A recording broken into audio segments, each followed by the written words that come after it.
You got to look through everything as a gospel-centered reality, because when Jesus in the last moments of his life said, cross is what matters, cross is what matters. And so when you're reading the Noah story, I said, you know what I learned from the Jesus Storybook Bible when I put my kids to bed and I read it to them?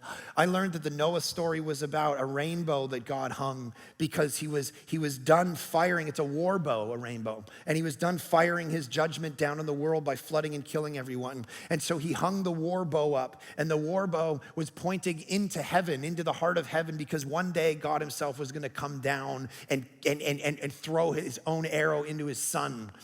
Every single story is about the cross. Every single story is about the resurrection. Every single story is about the redemption that Jesus Christ is going to bring. I learned from reading the Jesus Storybook Bible that David and Goliath isn't about being a good person, and if you can just sum up enough courage, you can go slay the dragons of your life, slay the dragon of money and of shame and of guilt. No, it's about one representative Israelite who went out on your behalf and slayed the giant for you while you sat back terrified like the Israelites, and the victory he won got imputed to you even though you didn't lift a finger. That's what the story of David and Goliath is about. And so here's Jesus saying, make sure every way that you read the Bible, every way that you do marriage and money and life is cross-centered, not you-centered. It's not just generically God-centered or spiritual-centered. It's cruciform in its pattern and its shape at every level. And here's what it does for you. When you start to think that way, then you start to say to yourself, you know what? How many times have I sat with people and they've cried in my office and said, I feel abandoned. I feel abandoned by God. And I come back to them and I say, but what do you believe?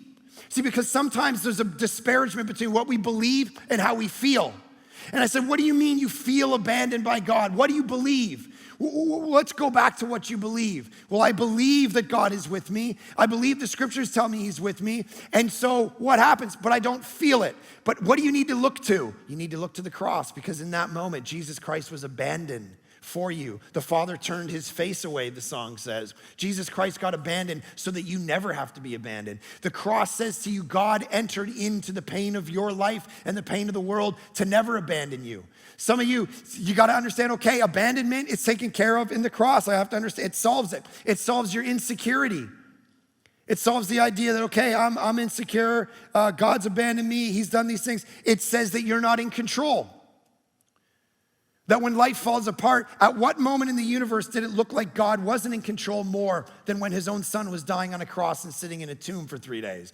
Everything about that said God is not in control and evil has won. And in that moment, God is in most control. The cross tells you when your life falls apart, he's still in control. The cross tells you in your greatest insecurity and abandonment, he got abandoned in your place so that you don't have to be abandoned.